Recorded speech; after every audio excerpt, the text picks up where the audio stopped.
बेटा अपनी बीवी और बच्चे के साथ कहीं बाहर किसी पार्टी में जा रहा था तो बहू ने माँ जी से कहा, माँ जी आज खाना नहीं बनाया है, हम बाहर जा रहे हैं, वही खाएंगे, आप अपने लिए कुछ बना के खा लेना।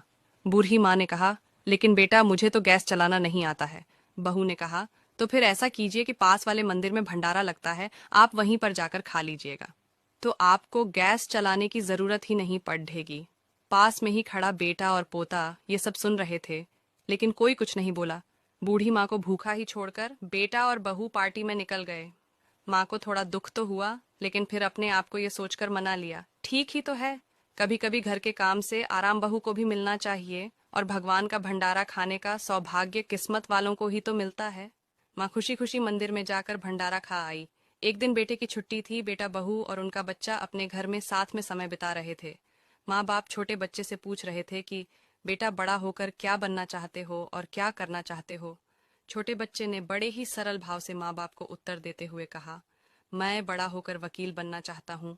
मेरी इच्छा है इस घर से भी बड़ा एक घर लेने की, लेकिन वह घर मंदिर के पास होना चाहिए, ताकि मैं बड़ा होकर किसी भी पार्टी में बाहर जाऊं तो आप दोनों को ज्यादा तकलीफ ना हो। मंदिर नजदीक रहेगा तो आपको ज्यादा दूर जाकर भंडारा नहीं खाना पड़ेगा। मासूम बच्चे का ऐसा जवाब सुनकर दोनों के पैरों तले से जमीन खिसक गई और अपनी गलती का एहसास हुआ।